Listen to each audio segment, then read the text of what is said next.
My wife drained our savings for her brother's vacation, and that was just the beginning of her betrayal. They always say marriage is built on trust. I used to believe that too, until I found out what happens when that trust gets shattered. It wasn't some dramatic event, no sudden confrontation or explosive argument. It was just an email. A simple, routine notification from the bank, one I almost deleted without thinking. But something made me open it. That decision changed everything. It was a low balance alert. Nothing too unusual at first glance, except it wasn't for one of our checking accounts. It was for our savings, our nest egg, the account we'd spent years building together, dollar by dollar, for the life we'd always dreamed of. At first, I thought it was a mistake, maybe even fraud.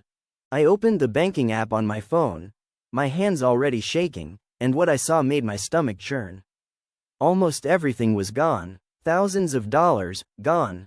I stared at the screen, unable to breathe. This had to be some kind of error, right? There was no way this could be real. But deep down, I knew it wasn't a mistake. I knew something was wrong. And when I called my wife, Anna, to ask if she'd seen the account recently, her response confirmed it. She said, in the calmest voice imaginable, "We'll talk about it when I get home." That was it. No panic, no confusion, no shock. Just calm. Too calm. I spent the next hour pacing the living room, my mind racing. What could she possibly say to explain this? Did she spend it? Did someone steal it? Was there some huge emergency I didn't know about? When Anna walked through the door, I didn't even give her time to take off her coat before I asked her, point blank, what happened to the savings? She sighed, like she'd been preparing for this moment, and sat down on the couch. "I was going to tell you," she said, not even looking me in the eye. I just didn't know how. That's when she dropped the bombshell. She'd drained our savings to pay for her brother Matt's vacation. Not just any vacation, either, a luxury trip. First-class flights, 5-star resorts, the works. It cost tens of thousands of dollars, and she paid for it without so much as a conversation. I couldn't believe what I was hearing. "Are you serious? A vacation? For Matt? What the hell, Anna?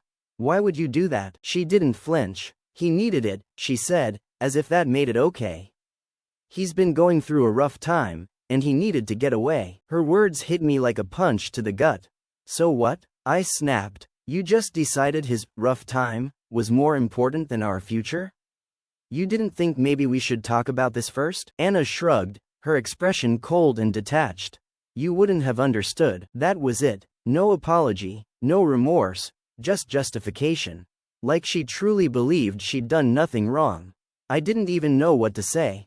I just stared at her, wondering who this person was sitting in front of me, because she sure as hell didn't feel like my wife. That night, I didn't sleep. I kept replaying the conversation in my head, trying to make sense of what had happened. This wasn't just about money, it was about trust.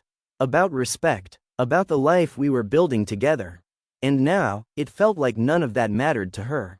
Over the next few days, things went from bad to worse. Every time I tried to talk to Anna about what she'd done, it turned into an argument. She kept defending her decision, saying Matt needed the money more than we did, as if that justified everything. I asked her why she didn't come to me first, and her answer was always the same: "You wouldn't have understood." But the thing is, this wasn't just about Matt's vacation. The more I thought about it, the more I started to see a pattern. Anna had always put her family above everything else, including me. There were little things, like the time she canceled our anniversary dinner to help her mom with some trivial task, or the time she lent Matt a few $100s without even telling me. At the time, I'd brushed it off as her being a good sister or daughter, but now, I wasn't so sure. I started digging. I went through old bank statements, credit card bills, anything I could find. And what I discovered made my stomach turn. This wasn't the first time Anna had used our money without telling me. There were loans I didn't know about, small payments here and there that added up to thousands, all going to her family.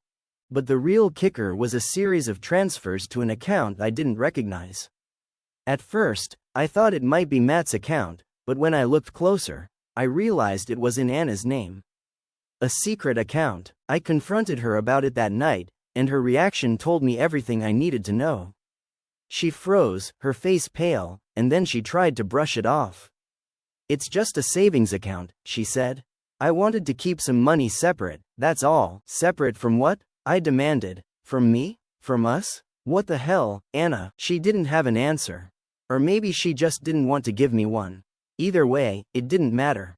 The damage was done. That night, I packed a bag and left. I didn't know where I was going or how long I'd be gone, but I couldn't stay in that house, not after everything I'd just learned. I needed time to think, to figure out what the hell I was going to do next. Over the next few weeks, I stayed with a friend, trying to make sense of everything. Anna called me every day, leaving voicemails, sending texts, begging me to come home. She said she was sorry, that she'd made a mistake, that she'd do anything to fix it. But I didn't believe her. How could I? Eventually, we met to talk. I needed answers, and she owed me that much. We sat across from each other at a coffee shop, the tension so thick you could cut it with a knife. She apologized, over and over, but it didn't feel real. It felt rehearsed, like she was saying what she thought I wanted to hear. I asked her about the secret account, about all the money she'd given to her family, and she finally came clean. Matt wasn't just going through a rough time. He was in serious trouble, gambling debts, loan sharks, the kind of thing that ruins lives. And Anna had been covering for him, using our money to bail him out of one mess after another. "Why didn't you tell me?" I asked, my voice barely above a whisper. "I didn't want you to hate him," she said. "I didn't want you to hate me." I shook my head, tears burning my eyes. "It's not Matt I hate, Anna. It's what you've done to us." For a moment, she just sat there, staring at me, and I could see the regret in her eyes. But it was too little, too late. In the end, I gave her an ultimatum: full transparency or nothing. I wanted access to every account, every email, every decision she made involving money. She agreed, reluctantly, and for a while, it seemed like things were getting better. But deep down, I couldn't shake the feeling that the damage was already done. No matter how hard we tried, our marriage would never be the same. Looking back, I wish I could say there was a happy ending. That we worked through our issues and came out stronger on the other side. But the truth is, some betrayals are too big to forgive. And sometimes, the only way to move forward is to let go.